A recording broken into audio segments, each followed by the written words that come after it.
Barbara because I live in New Zealand now.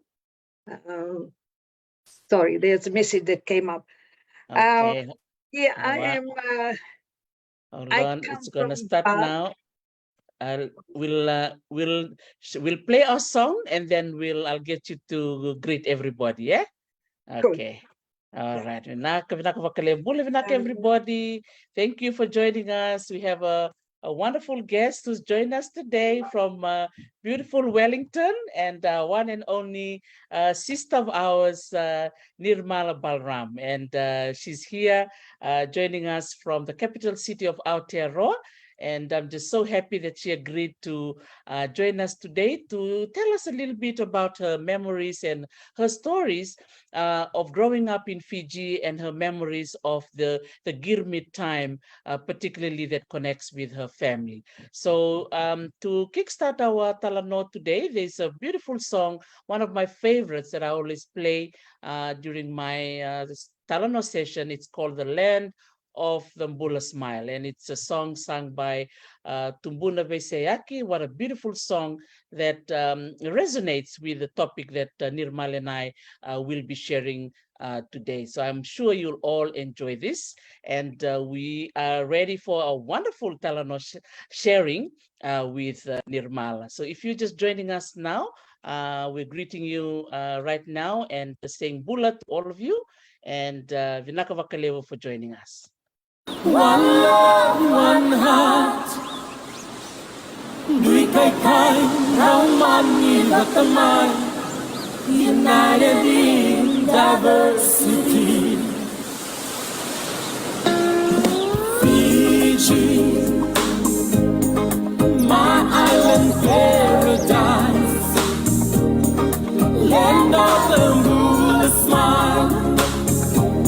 They say the way the world should be.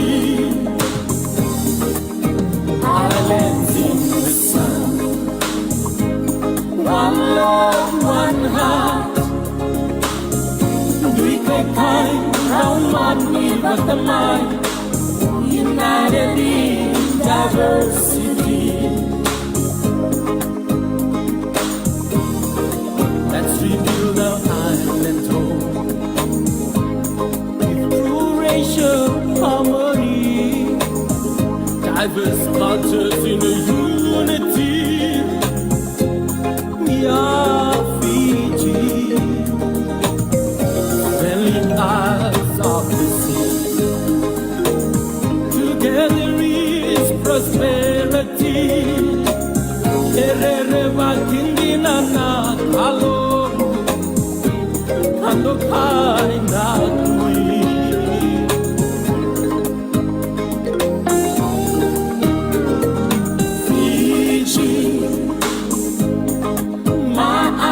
Paradise, land of the moon, the smile. They say the way the world should be. Islands in the sun. One love, one heart. Dui kai kai, Raumani Vatamai, united in diversity.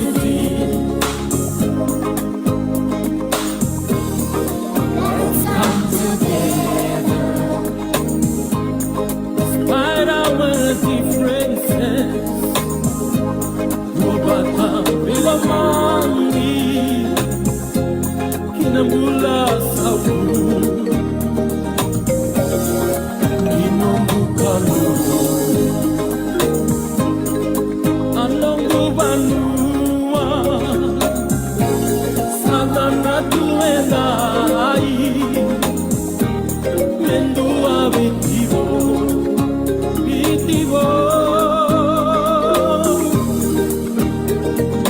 Fiji,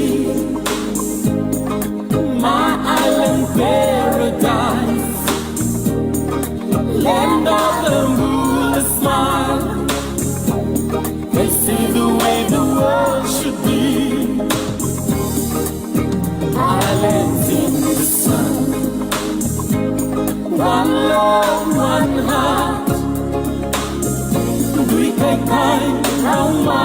but the mind united in diversity.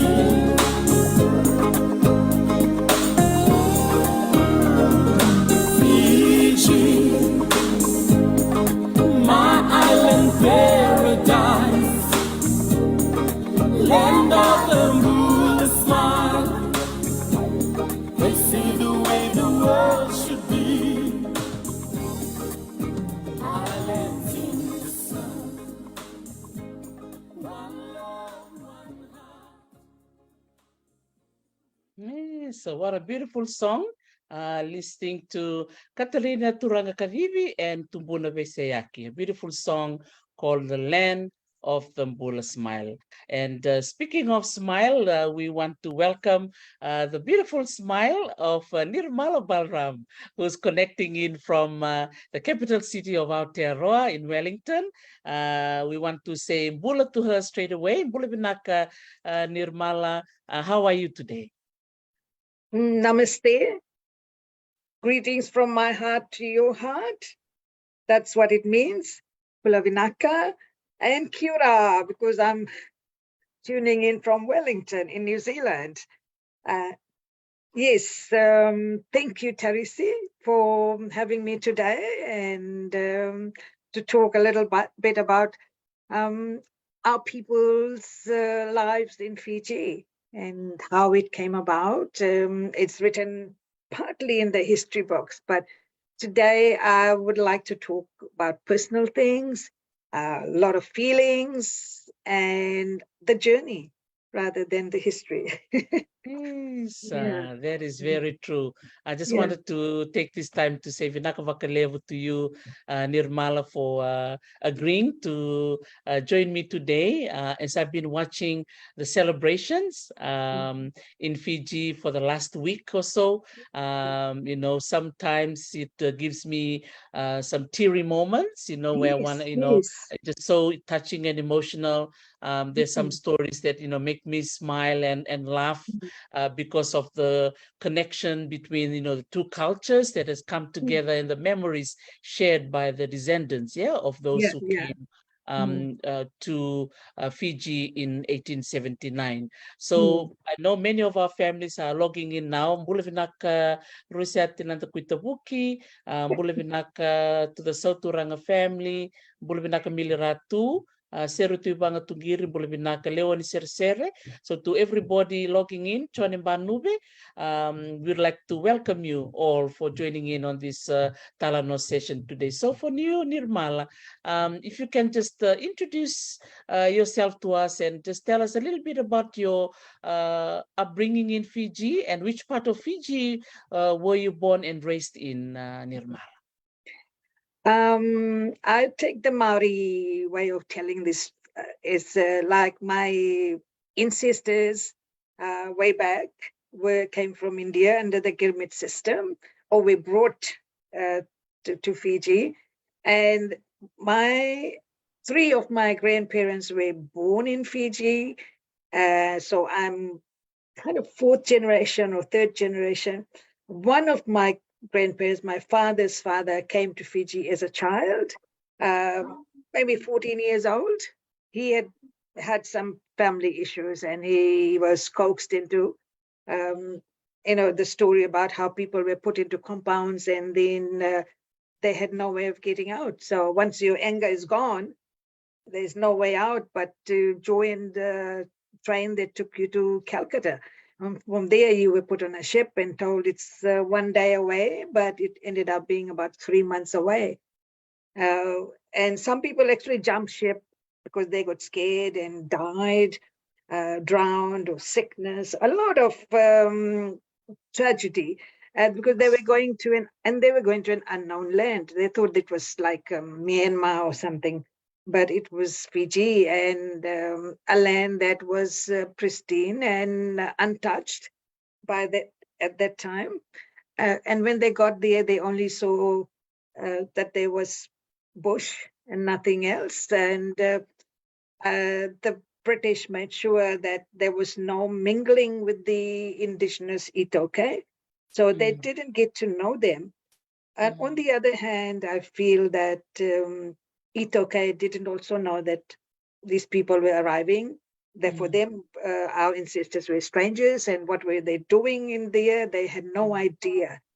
Anyway, my grandparents were, after the Girmit system, they were allocated land in Ba and did sugarcane farming. Dad then took off, left the family home and started a furniture business. So he became a joiner, and we were born around that business. But we were in Ba, which is a small little island, as part of, sorry, a little town in Fiji then, where we kind of were very isolated. It was an interesting place where the Itoke were really good at learning Hindi, the Hindi that we have today. And which was the opposite of where my mum came from. My mum comes from Suva, and she spoke Fijian. So Dad used to use her as an interpreter. But interestingly, how good the Itoke are at picking up languages was something I really admired, that they all spoke Hindi. So we did not get the opportunity to learn the language or participate in any of cultural activities. And that separation really saddens me today. So yeah, I am Nirmala Balram now. I come from the little town of Ba in Fiji, and I'm third generation or fourth generation Indo-Fijian. Or Fijian Indian, as some would say. I'm totally confused, and I say I'm Fijian. We were in the government services for a long time, with my husband being in foreign affairs, and now we've settled in New Zealand for no particular reason except that our children were here. And I'm trying to fly the flag for Fiji every day by working at the Museum of New Zealand, Te Papatangarua, Tarisi knows his work there. And there's not many of us here, so we have to continue with the good news from Fiji and look at the positive sides of things. Yeah, so that's me. Yes, Vinaka vakalevu. To those of you who are logging in, if you are logging in from Ba, definitely we have a sister here from Ba, Nirmala Balram, who remembered her childhood growing up in Ba. Now, Nirmala, which primary school did you go to when you were a little girl? I started off at St. Teresa's School in Ba Town, and then went to boarding school at Dudley High School, where I think a lot more people will remember me. But then I went back to India for university for my first degree, and I found that was the best thing that happened. Though Dad thought I needed to go to be a proper Indian girl. That connection with my ancestral culture became very strong. But I also realized, as I arrived back in Fiji, the exhilaration, the feeling of love for the country, that this is my land, came through very strongly. So I gained two things. One was my ancestral culture. Secondly, my belief and my recognition of Fiji as my ancestral land too, the land of my ancestors that I know of. My grandfather died there. My father passed away there. A lot of family members, and they are in the soil of Fiji. So this is what I recognize, and I would like to go back there too. So schooling was, it was conflicting. A lot of pressure from the Western world, but I managed to maintain what I believed in. Yeah. Vinaka vakalevu, Nirmala. Now, we are, here today to remember the Girmit celebration in Fiji, thinking back to 1879 and between 1879 to 1916, with the arrival of our fellow brothers and sisters from India who came over, and your family is part of it too. When you were growing up, was there any Talanoa session that your grandparents or your parents talk about of that part of history? How did you connect your upbringing in Ba with that part of your history, Nirmala? I think we are a lucky generation when you think of it. We still had grandparents or great grandparents who were from India. So they told us a lot of stories. What they didn't tell us much, but our stories would go on for a whole week, where granddad would sit and tell us stories. And later on, as we grew up, we connected to that. And this life in Fiji was not easy, but it was also, we looked at it positively too. And education was a very important part of our lives because there were no schools built by the government in Fiji for Girmitians or their descendants. And these uneducated people actually went around, collected, donations and things. They couldn't even sign. They had to put their thumbprint. Wow. And they built schools. They've built lots, all the schools that, because education was put at the top, hard work and resilience. And the whole idea was to get out of this system, which is kind of sad also, because I feel that though they worked hard, that little bit of negativity in them that we don't belong here would have hurt. And what resulted later in the 1980s and 90s is part of that feeling of not belonging. And not belonging is a very, very hurtful feeling. I think because we wouldn't belong in India also. We go to India and say, where do I come from? It's like our immediate ancestors are connected from different parts of Fiji, India. And so we don't connect with them. So we are sitting in a boat in the middle of the ocean, trying to see where we can go. And after my degree in India, I came back and worked as a teacher, and then traveled around the world with my husband as a diplomat. Met Teresi in Canberra. Re-met Teresi in Canberra. And here we are in New Zealand, and both have worked at Te Papa Tongarewa. And I feel that I still don't feel at home. So where is home? So that question still lies. But I must say the recent events in Fiji have made me feel good, that we are finally, looking below the surface, looking at the love we shared always, but never acknowledged it. So for me, that is very important as part of my journey here. Vinaka Nirmala. Now, in terms of your education in India, was there a particular place in India that your dad was very particular that you should go and study in, or was it more the institution that was available for you to go and do your education there? Now, I actually applied to the High Commission, and no, Dad just said India. He didn't know where. Dad had no idea. And I went where I was given a place, allocated a place, which was in South India, whereas my immediate ancestors came from North India. But I embraced South India and made a lot of friends there, and really had a great time there, even though at that time you think it's harsh circumstances compared to today. We lived it, and we lived it well, and came back fully engrossed in both our homes. Appreciated both homes. Absolutely. Wow, that's great. And for you now, being a parent and a grandparent, was that also part of your when you were sharing your history and story, do you get to share some of these stories as well to your children and grandchildren? Yes, I do. I do. And, the sad thing is many of our people say, oh, that's the past, we look at today.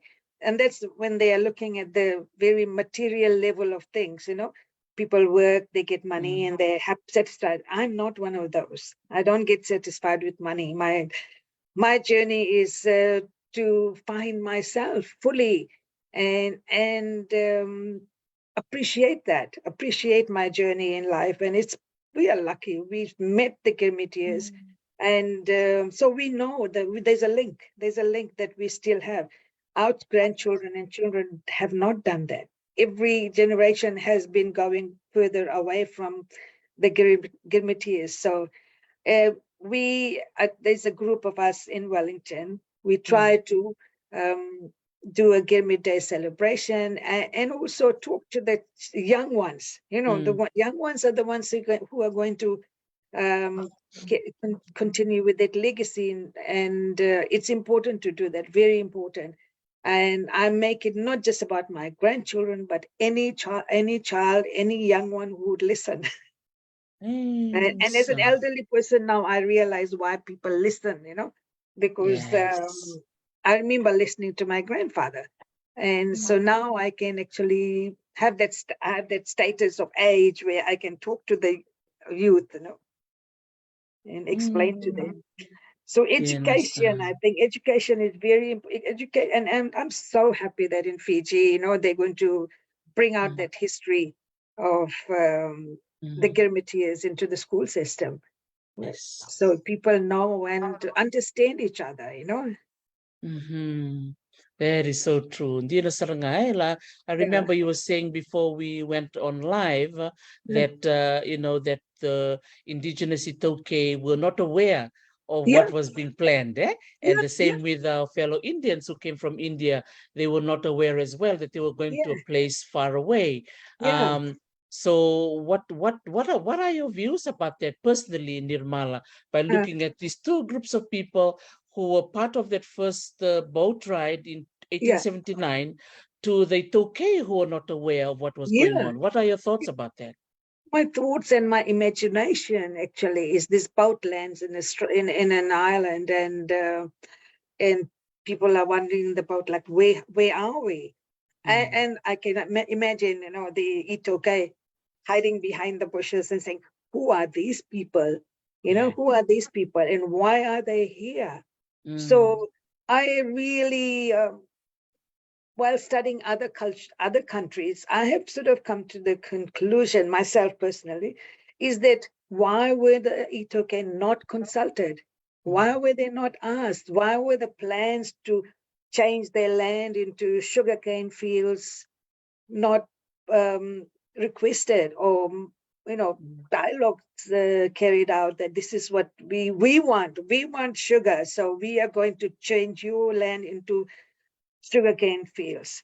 Itoke were not consulted.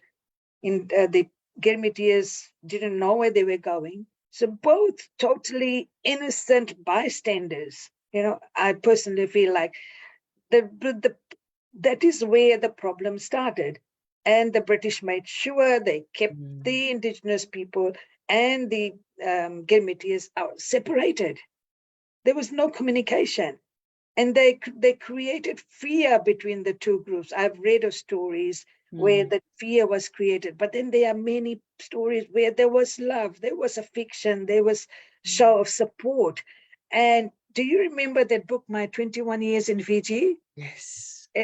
That's published by the Fiji Museum. I think everybody should read that book because it's very easy read, small stories, and it was written by Sanadaya Totaram, who came to Fiji as a Girmitier, lived in Fiji for 21 years, and went back and wrote this book.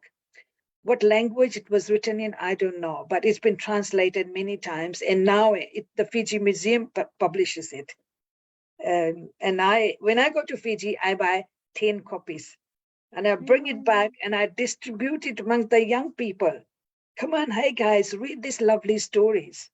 And I have a favorite story. I don't know if we have time to listen, but there is a very good story in there that inspired me a lot. Yes, would you like to share that story, Kerkere? Yes. We have time. Yeah, we have time. Okay, so there was this Indian man, Girmit. He was very, sad about his life in Fiji. He had no family, and he thought, okay, I'm gonna die. So he puts everything together and climbs on the boxes and ties a rope and wants to die. So his first attempt was stopped by a mouse. A mouse runs over his foot. He can't get it. And then when he was going to do it the second time, there's a knock on the door. And he goes and opens the door. And who's there? A group of Fijian men. And one of them was sick. So they asked him, can you look after him while we go and get something, some food? And this man had no food, nothing. So he's looking after this man. So he cannot die.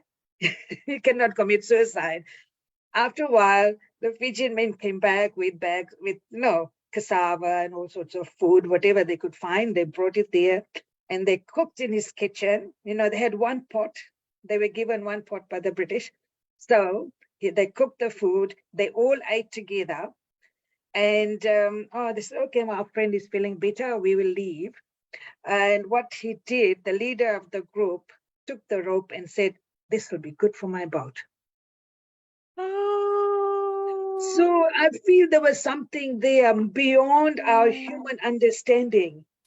So there are these stories that, it'd be really nice to share, and you look at the Syria wreck and the villagers who went out and rescued, well, they didn't know. And now that's called the Village of Peace. And there's so much good happening there. In Girmit descendants are accepted as members of the tribe there. So we need to look at all these good stories, and some of it are our personal stories, how we have become friends and for a long time, Yeah. Dear Saranga, I'm going to share that picture on the screen now because it's such a beautiful story to connect to your story that you remember from that book here. It's the village of Naivilava. Yeah. Yeah. So they had a home. And look at those people looking, the feeling, you can see them, that look in their eyes, as they look towards that sign. Beautiful. Yeah, Nasar. So what a historic moment that we have here to have the village of Naivilava called the Peace Village. Yeah? So I think for those of you who are connecting in from Rewa, from the village of Naivilava, we send our love and our laloma to everybody. And I think this was a story that really moved a lot of people, Nirmala. And it was just something that we would never ever thought that would happen. And so many stories are coming out from these communities, stories that were not written. So what would you like to share to our listeners, particularly our young people, when you look at this picture for our future in Fiji, Nirmala? The future looks great. And I think a lot of the things are going in the right direction with our people going out and learning that it is not just Fiji that suffered at the hands of the colonizers. There were many countries. I read stories about Africa, and it's worse. It's worse. But here, because we are small, I think we are able to reconcile and understand each other. And for the future, I feel like every Indo-Fijian home, they say, today we are going to have Fijian food. It's Sunday, and what do they eat? They eat dalo, cassava, or boiled fish or something like that, like a stew. And if you look at Fijian homes, everybody cooks curries now, and the best rotis are made by Fijian women. I think they're so nice and round. So the roti parcel will never go away, no matter, even if there's not a single person of not a single Girmit descendant living in Fiji. The roti will stay, and when they go, they take the cassava and dalo and the stew with them. And those are like grassroots,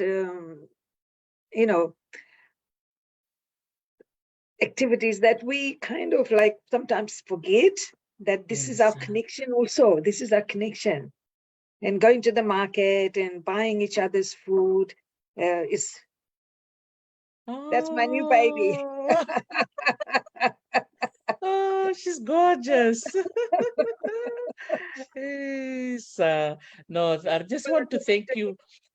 Just want to thank you for that, for bringing up the topic of food. Yes, That we share, each other's. Even now, if I remember Nirmala, even wherever I go, people are always like, "Man, I just love the Fiji Indian curry."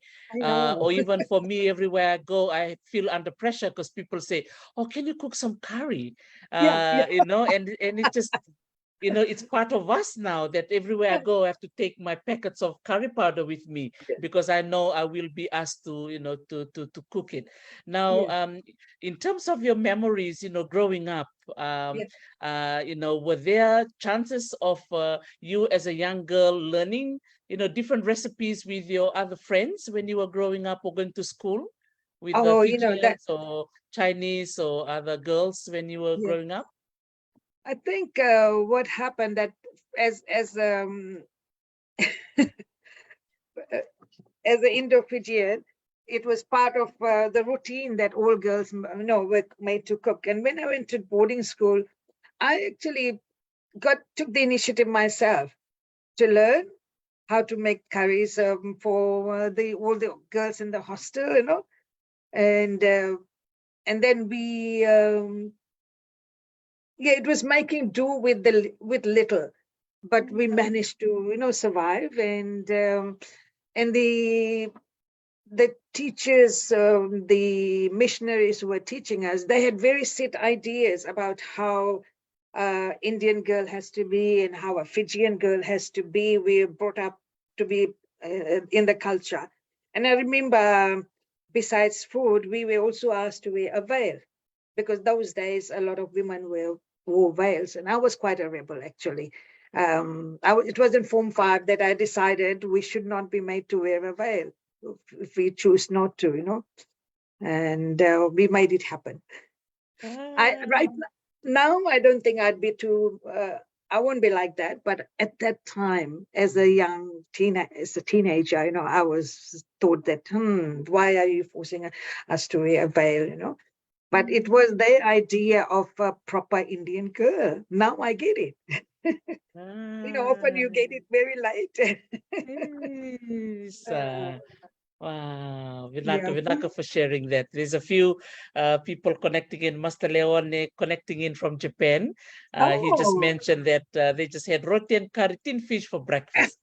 tin fish. Yeah. And now tin fish samosas, They make tin fish samosas and they're the tastiest ones. Wow, Reza and Vinaka Vakalevu for sharing that. Now, Nirmala, you ended up working in the museum. You and I had the privilege of working together at the Fiji Museum, and we ended up having, Indo-Fijian gallery. What was your thoughts like when you came into the museum for the very first time, and then you saw the creation of the new Indo-Fijian gallery? Would you like to share that with us? Yeah, I must mention Kate Usuniwailala here, who had the foresight to have all of us. I'll include myself in the young group at the museum. Yourself, Kalpana, and a few others, Sangale. And Kate actually was a leader, I think, in that respect, that she recognized that the descendants of the Girmitians were not represented. The only representation of Girmitians was a little case with some, a tin shack kind of representation of how it was when they arrived.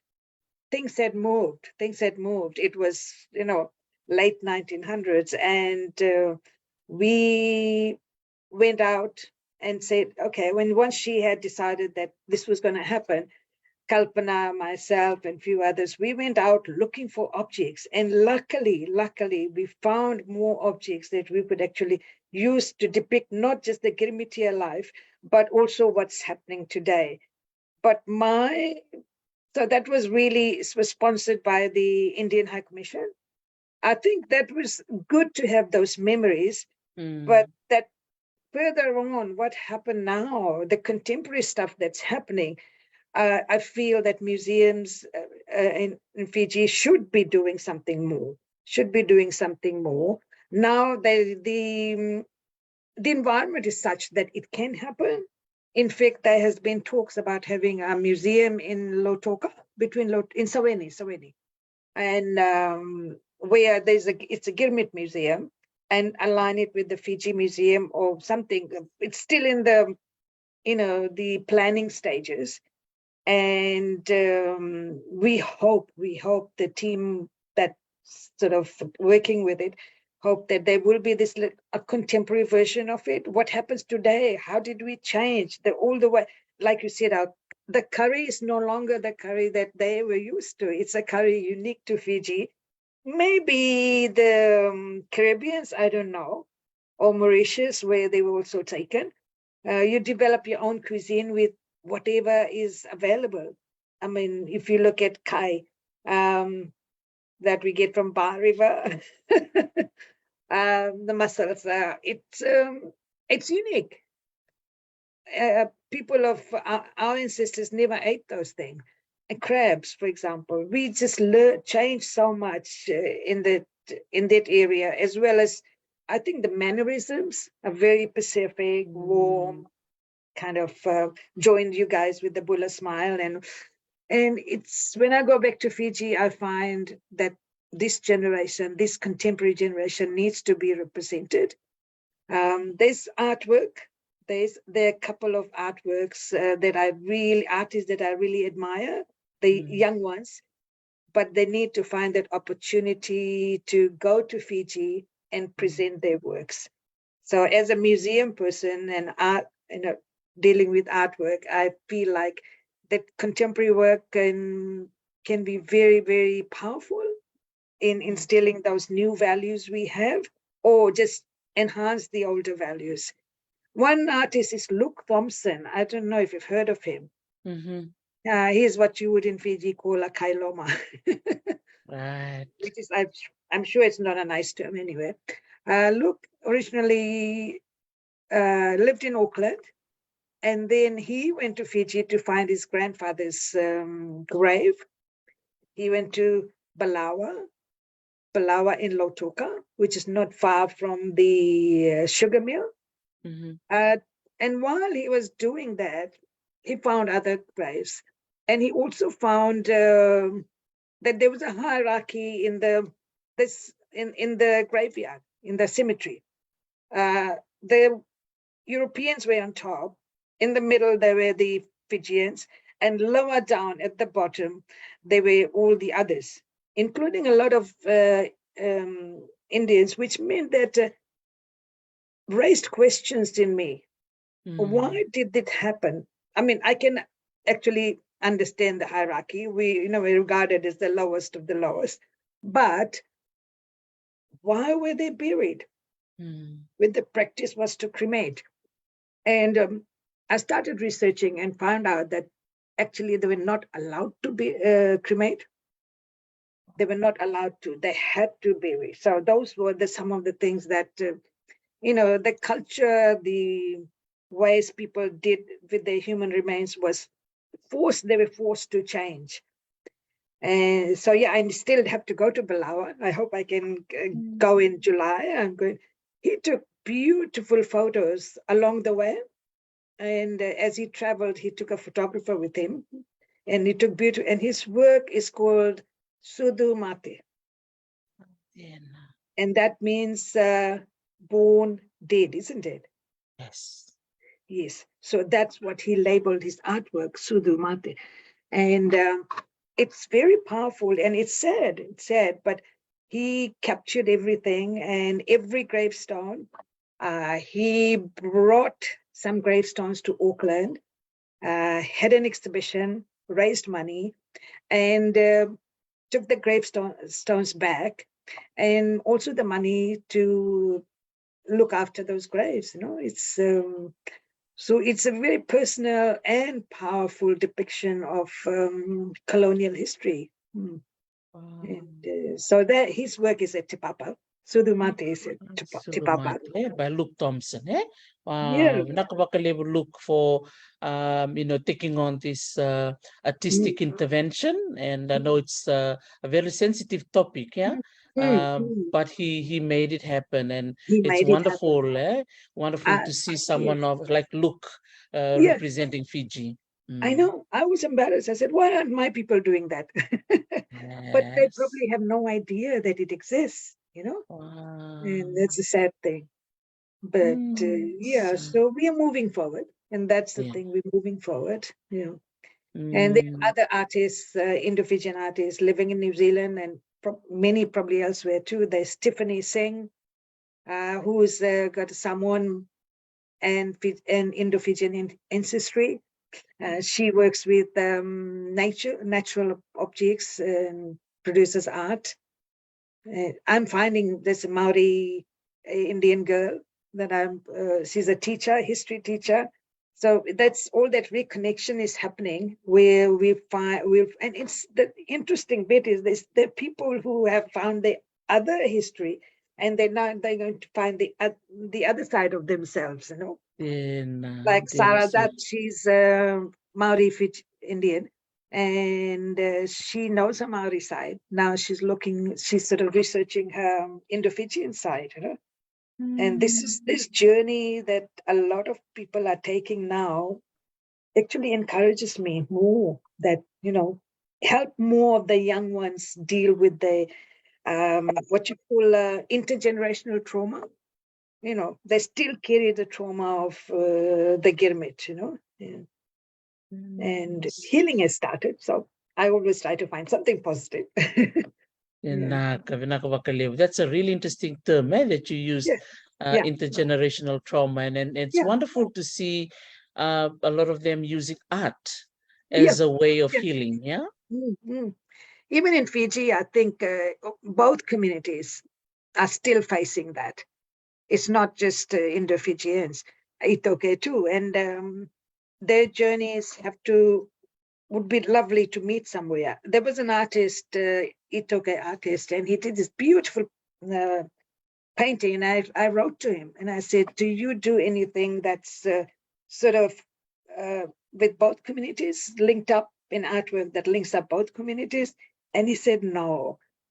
I would have loved it if he said, I can try, And trying is the best thing you can do, Absolutely. That takes me back to my days at Dudley, teaching at Dudley. And there's so many good friends from that time was students, Itoke students. And they remember the good stuff, the good stuff, and what you could do to inspire them, And I used my dressing. I was just going to say that, because I know there's art and there's performing arts, but with dress.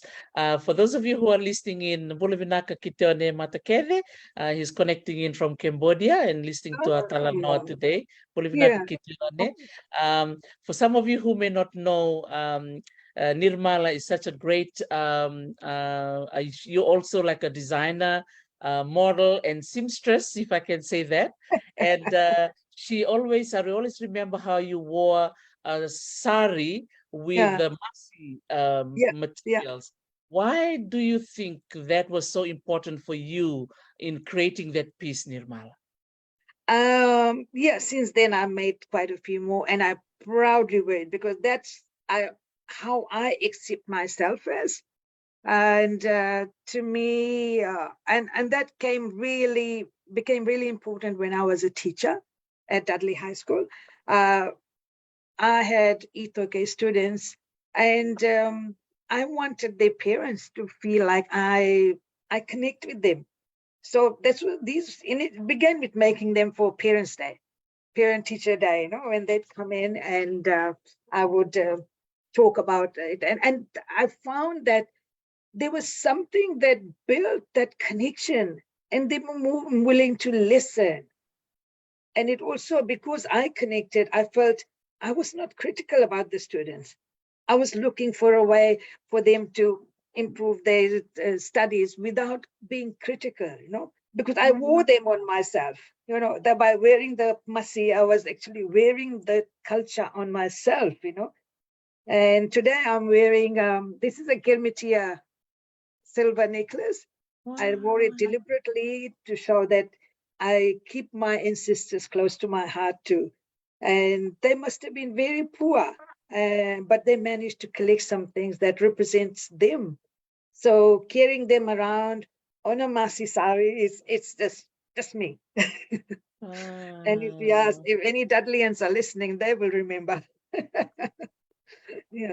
So Vinaka, to everybody who are ex-scholars of Dudley. I'm sure most of you will remember Mrs. Balram, and it's wonderful that she's here with us today, sharing some wonderful memories. And I think what myself and Mrs. Balram are planning to do today is to go down memory lane and keep the memory alive of what Nirmala was brought up in Ba, and her study in India, and how she became a teacher, and now she's working in the museum. And it's wonderful that her journey, is keeping all these wonderful stories and history alive.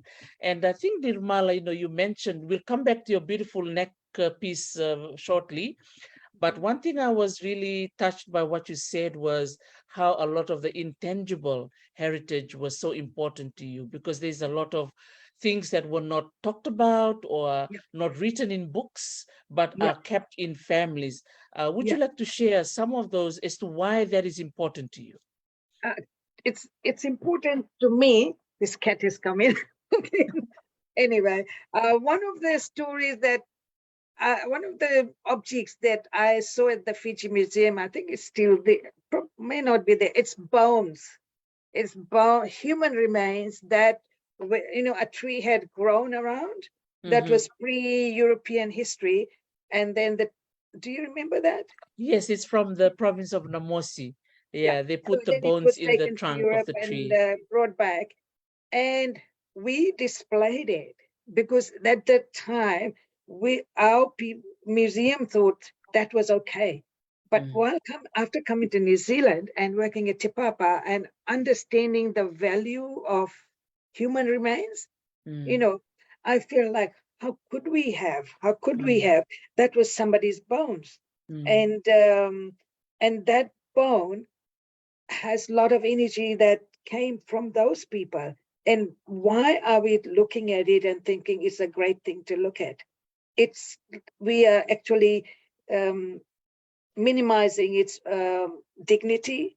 We're not showing respect to the people whose bones they were. So for me, it's very important to look at that.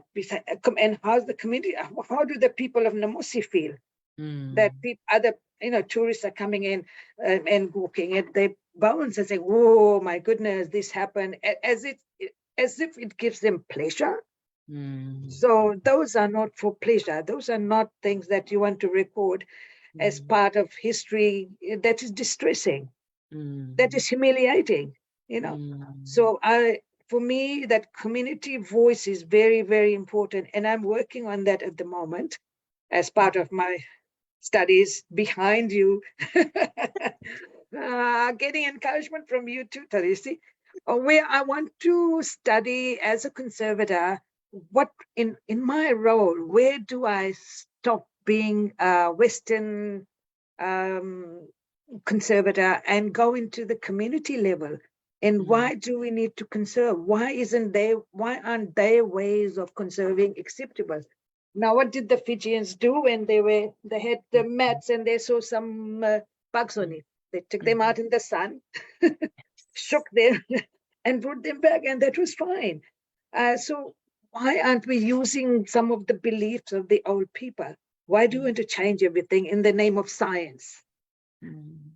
What they were doing, it was very scientific, but we disregard it because the word science came after all this. and disregarded everything that happened before.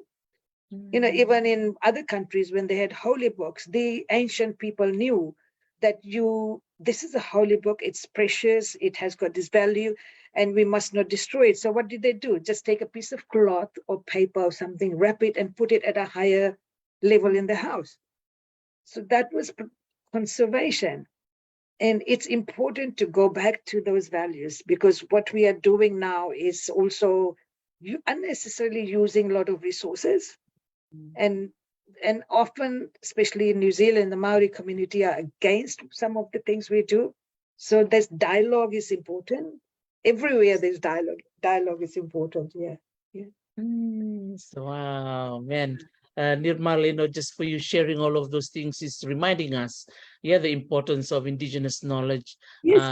And the importance of this history that your grandparents and your great-grandparents imparted to your parents, and now share it with you.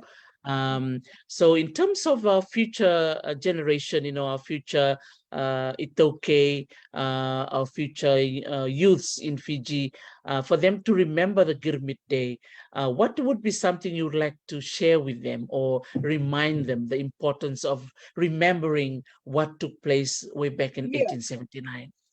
I think most important is to remember that it wasn't a choice by anybody. No one chose to do that.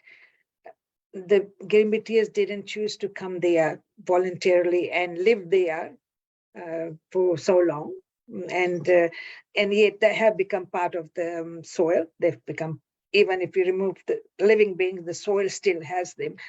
And for Itoke also, it was wrong for the British to do this, to bring people without consultation. But the act was done. The act was done. And in both situations, the act was done. We can't go back and keep thinking about, the wrongs that happened. We look at today, Fiji today, and the good things that are happening, and enhance those good things with education. We learn about each other. Respect will not come without learning. We have to learn. Why do I know respect Itoke culture so much? I learned. I was lucky. I was very lucky to learn. And that has brought about that strength, that inner strength to be strong in both cultures. And now in Maori culture, I have three main cultures. Of course, European culture is always there. But I'm very, very grateful for the three cultures that, are part of me, help me live like a good human being. Yes, so they need to become good human beings and love each other for who they are. And without education, that won't happen. Yeah, little bits of education. Maybe you and I can do that. So Vinaka vakalevu, and I think the more open we are, to hear the stories and make us understand what because many of us, we inherited this history, so we were born into these families that so many generations before us were the ones that went through it. It's you can be, what they say, either brutally honest or be diplomatic and avoid the issues, and I think I wouldn't be brutally honest, but I would actually want to talk about the subjects, in small positive ways, so that slowly people get to understand each other, and that emotion, I mean, so many people, home is still Fiji, that beating of the heart. Richard Upner TV. That beating of the heart, for Fiji, you feel it, and that warmth when you get there, you connect it with yourself, and everybody connects, but we don't actually think about it enough. Why am I wanting to be home? Why I'm wanting to be home? And why does that heart, it's like you have a love affair. You're having a love affair with Fiji, and when you get down, it's sort of like, oh my goodness, I'm home, I'm home, I'm home. So that needs to be there. This is my home. This is my home. And from everybody, whoever lives there, if you call it Yes. home, no matter how far you go to the other end of the world, that feeling does not go away. So that's what my intangible research is getting me to, that, hey, human beings, come on, it's not object, and museums have a big part to play in it. So Te Papa has this system where we have what you call community engagement. So we have all these communities, and now we're looking at how their lives have been affected by living in New Zealand. So how did they feel about it? The Samoans will come and talk about his community will come in, and so will other Pacific Islanders, and that connection, you can just stand back and just watch. You watch that love affair with their country, home country, And yeah, I've just invented that word, love affair with Fiji. That is beautiful. That's actually a good book to actually write there, Nirmala. Yeah, I that's can beautiful. predict that. Yeah, our love affair with Fiji. Yeah, I mean that'll be a really good book title, and I'm sure you have Yeah. lots of stories to share. Now, also before we finish our Talanoa today, we were talking about there was lots of stories from different villages in Fiji. One of them was the Yes. village of Waitobu Uh-huh. on the island of Ovalau. Yeah. That was the first village where a lot of the Yes. first ones that came in 1879, when Yeah. they were after their quarantine, they Yeah. were received and welcomed by the Turangana Tuiwai from Yeah. Waitobu. Yeah. And I'm going to be interviewing a gentleman this Sunday. He's Yeah. agreed to share his story with us. His story really moved me. And I thought of you and I thought of him too, because a lot of stories are not written down. Yeah. And what you're sharing with us today is from your own experience. So Yeah. we're really, really fortunate to have you today, Nirmala, Yeah. that you can share with us your memories, your feelings. Yeah. We talked about food, we talked about fashion, and you also traveled all around the world. And yet Yeah. you went all over the world, but you still feel that Fiji is home to you. Yeah. I'm just about to plant some sugarcane in my house. I have to do it indoors here. We had the Girmit celebration last week, and somebody managed to get some sugarcane, so I brought the plants home. Yes. Or maybe That's how can you bad it is. can you tell us a little bit about that event? I heard about it and I saw some pictures. Yeah. So again, it sort of answers one of the questions you asked before about how do we pass on all this love affair with our youth and the younger crowd. So the basis of, women took over. Women always do things better. I feel. Anyway, there was a committee organizing. Then what we did, we made sure there were very young ones involved who were part of language school. And then we had the youth, kind of semi-leading the whole program. And then like the in-betweens like us who were just behind the scenes working hard. And then these seniors, which was very important to recognize the seniors. And they cooked the food. And why it was important, it was like taking us back home, back to Fiji, where we used to sit and wait for them, our elders, to cook for us, and the food always tastes better when they had put their hands to it. So recognizing women, recognizing all the different generations was the theme of that Girmit celebration. And we also, why we brought in youngsters was that, we had some English in it, actually, because there are a lot of people, young youth who don't speak the language. And we said, okay, language at the moment is not the primary goal. The primary goal is to move you over, bring you over the fence to where we would love you to be. And then once established, the language would come in, And there was a young lady, she is Indo-Fijian mother, Pakia father, doesn't speak the language, but she does a performance using, instruments and all about Girmit. So there is something there. She's one of the chosen. I call them the chosen ones. That and it would be nice to get them to Fiji. People like that to go and perform at the Fiji Museum or something. And that's what I was talking about when I talked about contemporary. So getting the community together, getting them to have their say in it without imposing anything. If that was the whole thing. Yeah. The reliving of the Girmit a little bit, but also moving forward. And that's important, to look at where we are today and not homogenizing. That's another important word. Living in a Western country, the fear of being different is there always. I'm lucky and you're lucky because we work in places where we can be ourselves without having to feel that, oh, I'm different, I'm odd. And we can voice it if we feel like that. But a lot of people out there in the world cannot. So there is homogenizing.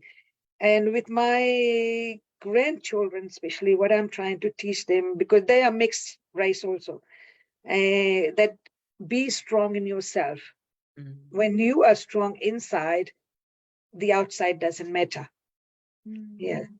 And be strong in carrying little bits of your identity, your ancestors, and go back to the scriptures where it's all clearly stated, but people don't have knowledge of how society, like Fijian society, I used to know more about how Fijian society is set up because it was all written in English and we read it and we knew who was placed where and all that. In our community, it faded out. People became very westernized. But when you look at the books that were written, ancient books, there was a process and it all worked. It all worked. So we need to go back and bring those things gently back into the community of our way of, because, this globalization, COVID, and, all sorts of environmental problems, all those things are coming through and we need to look back at the good stuff that we had. And we forgot because of this fast pace of life. Yeah. Wow, that's wonderful.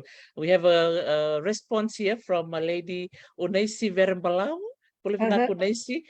She said that she loved the statement that you've just mentioned, be strong yourself. Yeah. Be strong yourself. Wow, that's powerful.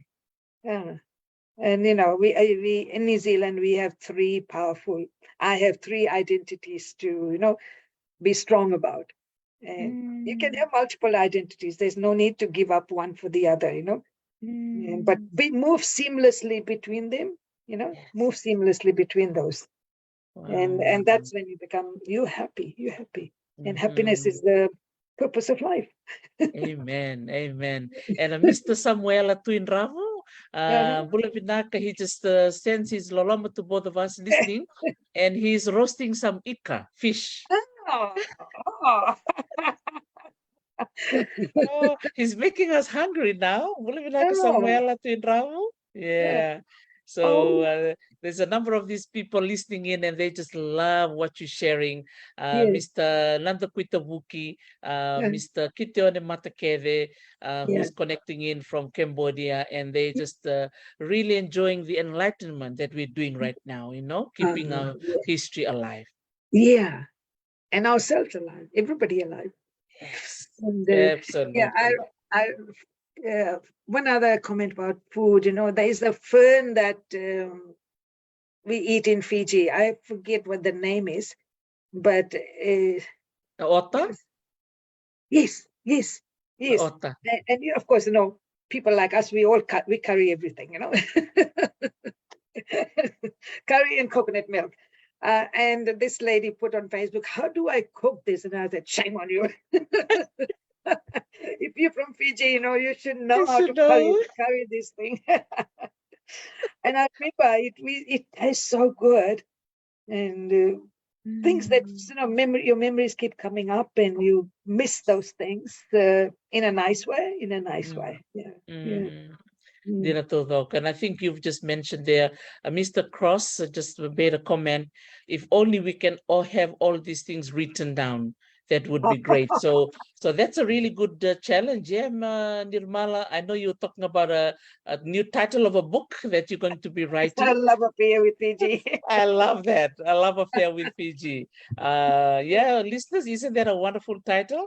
So, and I think, Nirmala, you've made a good point there. You know, we have so much memories, but the writing is important. Wow, how would you encourage some of our teachers or retired teachers who are listening in about writing our history? Yeah, I think writing is very important, but getting it out there is the difficulty. That people feel intimidated. They think that only certain people can write, and it's important to form like collectives, you know, like artists do. You know, have a collective. I'm going to go to Samoa and talk to a lot of women in the villages, and why Samoa? I explained to you another time, but you know, the women are making up a collective. A woman is selected from each village, and they form this group, and they discuss ideas. And I want to encourage them to write that for my conservation knowledge. This would be all written, and the community's participation. And teachers are, of course, great writers, and they should be encouraged. But yeah, that I think the whole thing that's going against them is having what we'd call a pathway to get that writing somewhere. So that's a really good point. Yeah. Absolutely. I really like your suggestion to have a collective. So for those of you who are listening in, if there's a number of you school teachers, whether you're retired or not yet retired, you can form a collective and start writing down your stories, and reach out to some of us, reach out to Nirmala, to myself, or reach out to the Fiji Museum. And, you know, we can be able to help out in terms of getting your book published. And also, you know, marketed. Maybe we can sell them at the Fiji Museum gift store. What do you think? The other thing is, I think people do not worry about the whole book. Do not worry about writing a whole book, because then it's harder. If you wrote short stories, like I was saying about Sanadea Tutaram, you know, there are a lot of short stories, and people actually, these days, people enjoy the shorter ones. So one life experience explain that, and then it can follow on. You can write another chapter somewhere. But yeah, making sure that the sharing is important. Writing is no big deal, I think. They have so much knowledge, so many stories, and yeah, we can put it the love affair of Fiji with Fiji. And I love that. Nakawalew there, Nirmala. Now, before we finish our Talanoa, tell us a little bit about your necklace, because I've had a few people asking about it. Yeah, this is as old as the Girmit system, and it was handed down to me by my mother-in-law. So I took it off, and the first time I looked at it, I said, "Did women have such small necks? And how do you wear this?" So I went to the jeweler and I said, "How do you wear this?" And he said, "You twist it to fit it in." Now, if you look at it, it's very westernized. It's very westernized. You look at the emblems, the charms, or something that some look like from the, you know, the cards and things. So it was at that time that belief system had set in where you did not value your own. You started valuing the European things. Even dressing, the women wore Victorian Indian dresses that were based on Victorian clothing. So similarly with the jewelry, and they could not afford gold, you know. But so there was also a jeweler in Fiji. People would just take their jewelry to them and say, "I want to sell it." So I was at the Fiji Museum then. So I went to him one day for museum work, and I said, "Please don't sell. Tell me before you sell."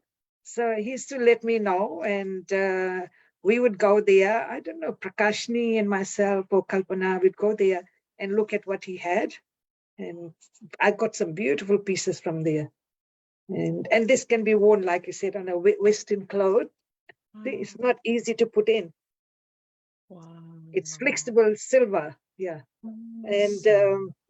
And then gold came in when people became richer and could afford it. So silver went out of fashion. But for me, this is touched some bodies that I can carry with me because of what I describe it as residual energy.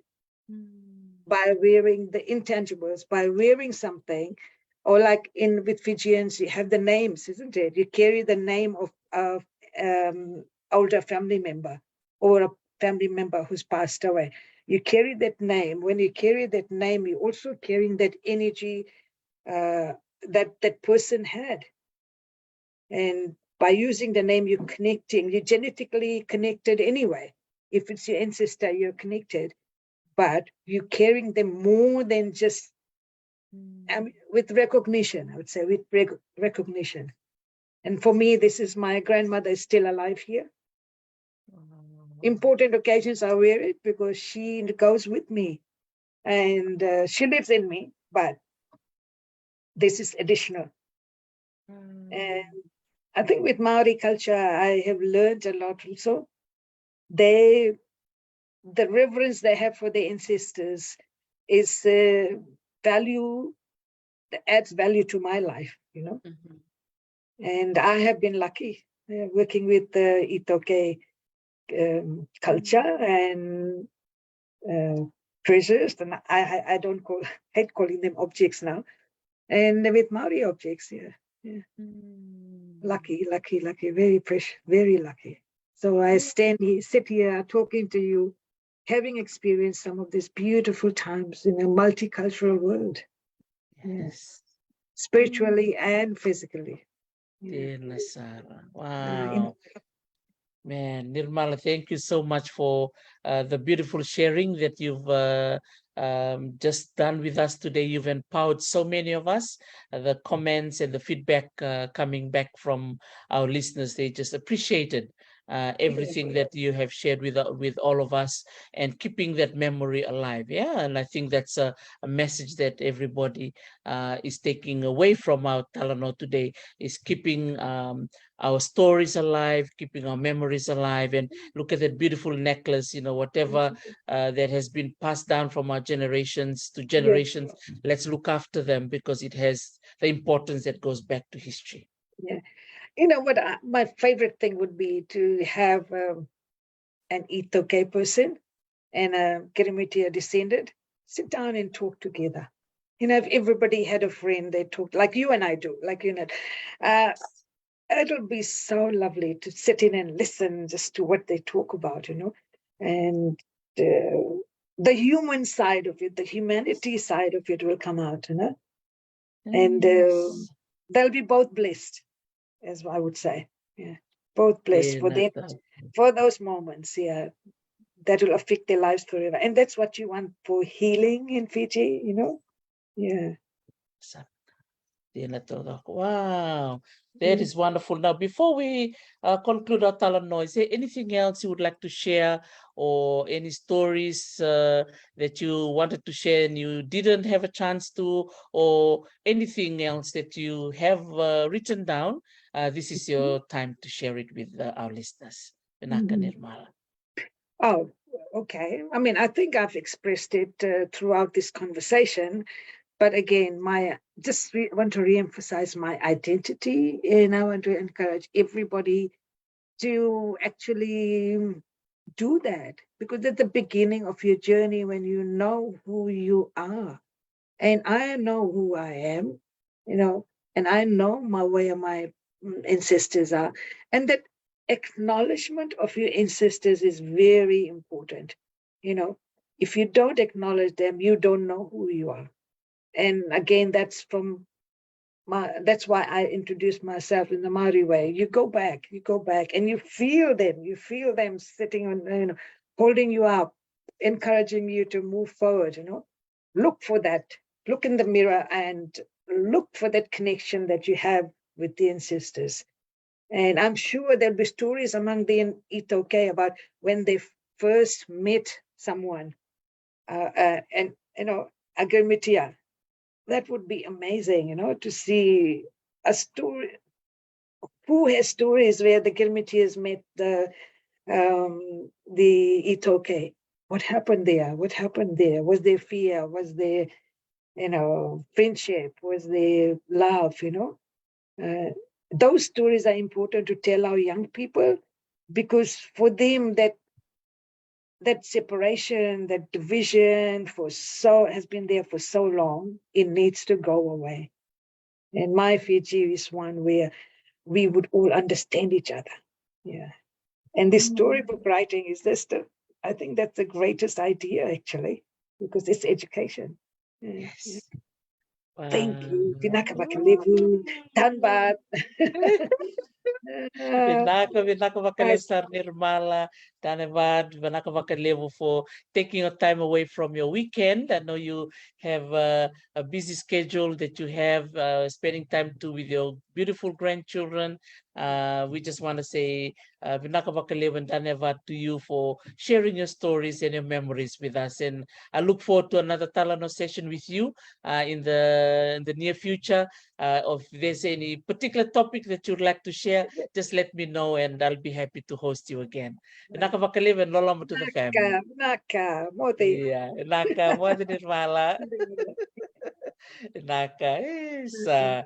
Thank you so much. So for those of you who are listening in, what a wonderful hour of inspiration we've just had with Nirmala, her sharing her memories and her upbringing and all the memories of her schooling, being raised in Ba, studying in India and coming back to work as a school teacher in Fiji. For those of you who went to Dudley High School, I was very fortunate as well to work with her at the Fiji Museum, and now she's working at the Museum of New Zealand Te Papa Tongarewa. So if you are visiting Wellington sometime in the future or listening in, please pop into the museum and ask for Nirmala Balram.